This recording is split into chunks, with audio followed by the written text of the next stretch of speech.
Joining me now is former Vice President Mike Pence. He's the author of the new book, What Conservatives Believe, Rediscovering the Conservative Conscience. Mr. Vice President, welcome back to Meet the Press. Thank you, Chris. It's good to be back. It's wonderful to have you here, have your book. We're going to talk about it in just a moment. I do want to start, though, on Texas, this big political shakeup this week. Ken Paxton, now the Republican nominee. Of course, what happens in Texas could help to determine whether Republicans hold on to control of the Senate. Republicans themselves, though, have raised ethical, moral, even strategic concerns about Attorney General Ken Paxton.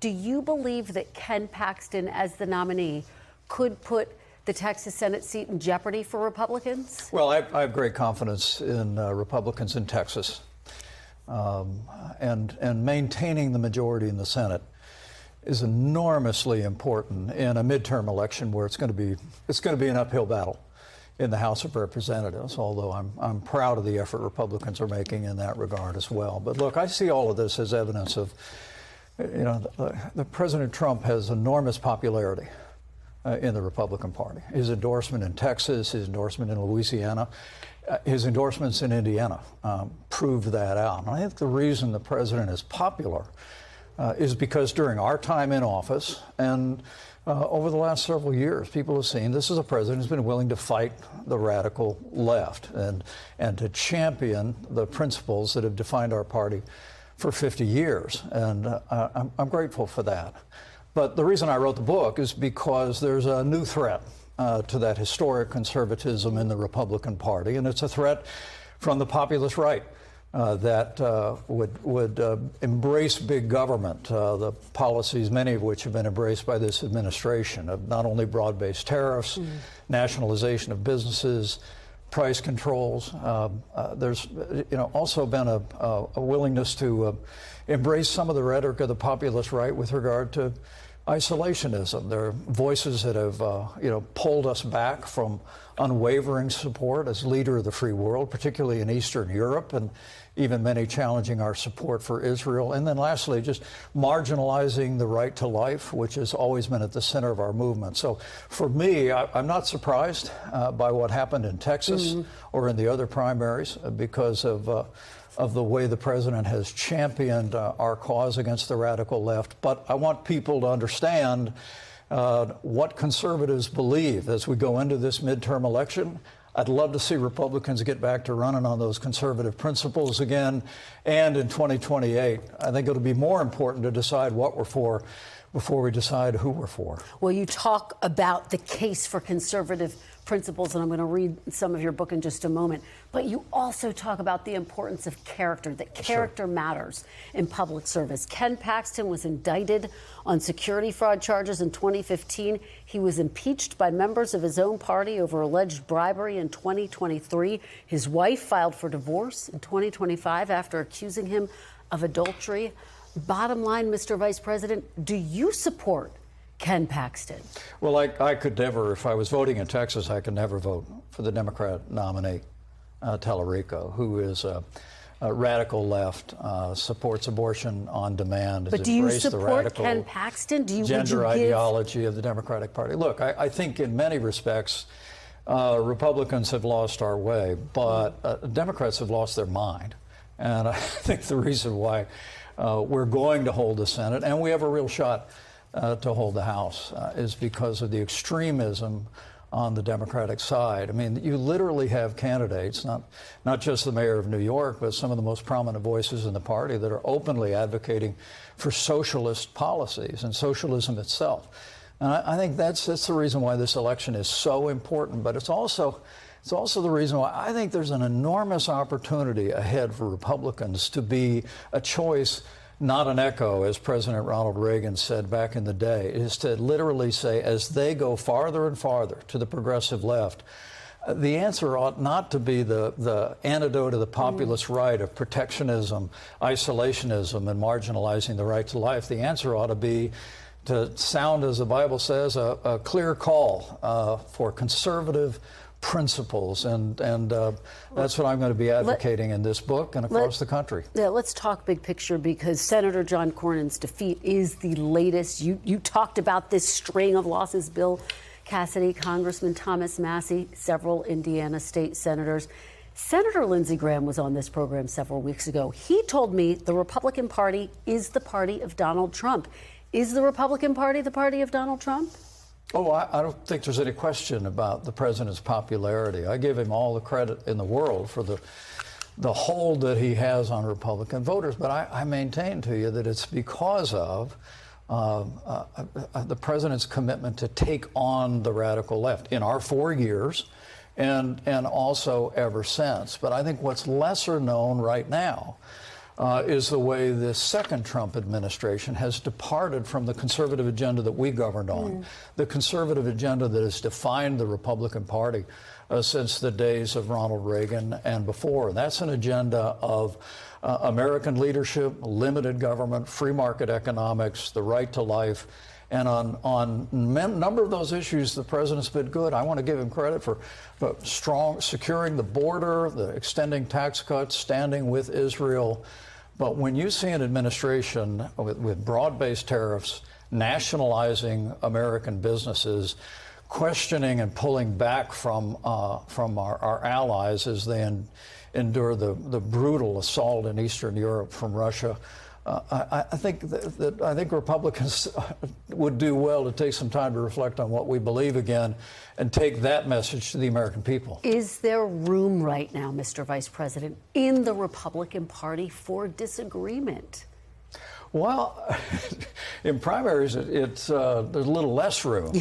What about general elections? You're making a robust case against populism. What about broadly speaking? I think that we're living in a time of extraordinary change in both political parties. You literally see the Democratic Party being dragged off, not just to the radical left, but to socialist policies and extremism on social issues. But in the Republican Party, there are these fault lines. But I still believe, Kristen, that the overwhelming majority of people that ever vote Republican believe in freedom, believe in limited government, believe in traditional values. And I think if Republicans this fall and in 2028 hold up those time-honored conservative principles, those voters will rally to our cause. All right, well, let's delve into your book, What Conservatives Believe. I want to read an excerpt. You write this: "We face a momentous choice. Will we remain a party of conservative beliefs, or will we follow the siren song of populism, unmoored to conservative principles? The future of our party, our movement, and even our country belongs to one or the other. It cannot belong to both. The divide between these two factions is too vast. Republicans must pick a side." Strong words there, Mr. Vice President. Is your book effectively a rejection of the MAGA movement? Not at all. You know, Kristen, I spoke in front of more MAGA rallies than I could possibly remember. And these were some of the most freedom-loving, patriotic, God-fearing, conservative Americans that I ever met, and they still are. I mean, I understand the loyalty to the president. I understand the desire to support him in primary elections and to stand by him while he pushes back on the radical left. But I believe that the overwhelming majority of people in the MAGA movement believe that America is the leader of the free world, believe in limited government, less taxes, less regulations, would reject ideas like nationalization of businesses and price controls and broad-based tariffs.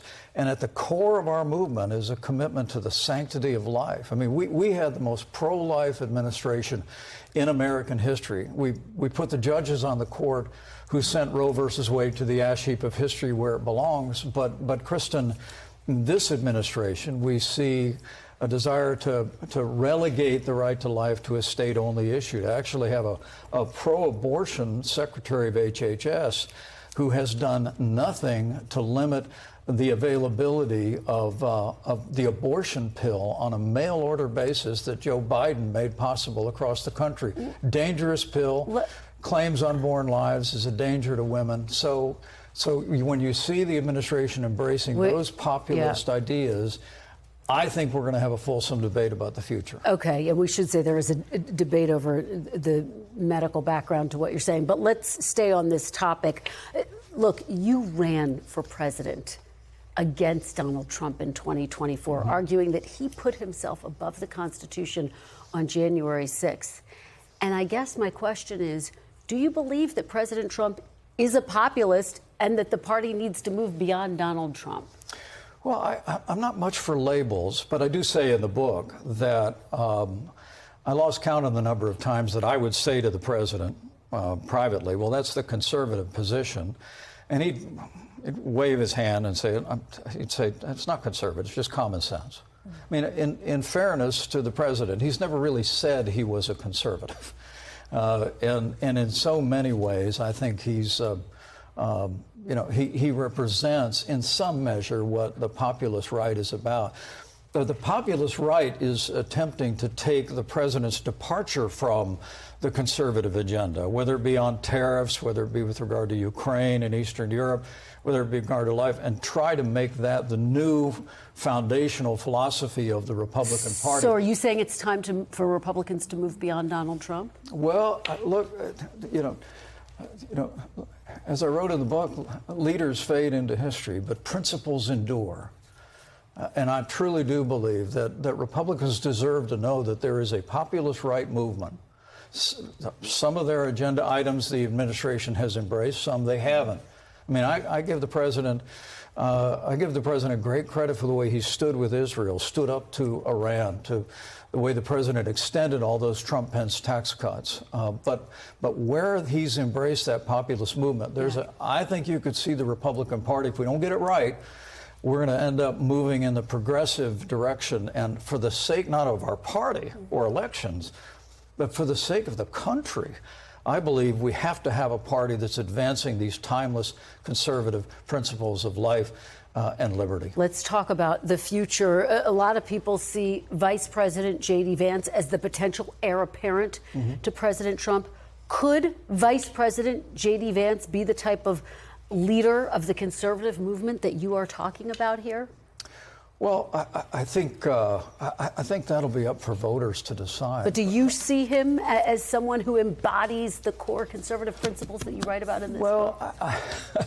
What I'll tell you is my focus, the focus of the book, is I think it's going to be important as we look to 2028 to first focus on what we're for before we focus on who we're for. I mean, when I was vice president, I led in the polls as a potential successor to the president as well. It comes with the office to a certain extent, and the vice president's been carrying himself in a dignified and honorable way. I respect that. But I think as we go into 2028, my hope, my ambition is that we will have a fulsome debate over whether this populist right agenda, which is a big government Republican agenda that marginalizes values, that pulls back from American leadership in the world, is who we are, or whether we're going to return to those time-honored principles that have defined our party, and not just won elections, but won a strong and free and prosperous America. We're almost out of time. Let's do a little rapid fire here. You've heard about the president's $1.8 billion fund, the so-called anti-weaponization fund, to pay people who say they were unfairly investigated or prosecuted by the government. It's tied up in the courts right now. But, Mr. Vice President, should the government, in any instance, compensate people who attacked law enforcement officers on January 6th? Well, look, I think that the weaponization fund is it's a bad idea from the start, and I would encourage the administration just to drop it. The Justice Department has the ability to settle cases like they did with that pro-life family who was put upon during the Biden administration, got us a well-deserved seven-figure settlement this week. But let's get rid of this fund. I mean, it's deeply offensive to me that you could have a fund that could even possibly compensate people who assaulted police officers or vandalized the Capitol on January 6th. And I think that's broadly held by most Republicans and most Americans. Finally, Mr. Vice President, I have to ask you, a year ago, I asked you when I had the chance to sit down with you if you would ever consider running for president again. You told me, quote, "I don't see that in my future." Are you ruling out a run in 2028? Well, look, I like to say to people, my life is not my own. I'm a man of faith, and Karen and I will pray about the future, but I have no active ambition to re-enter politics. As Luke Combs says in the song, I think I rode that rocket about as far as it can fly. I mean, this book, for me, is all about trying to play a role now in my party, to be a champion for the conservative principles that drew me to the Republican Party to begin with.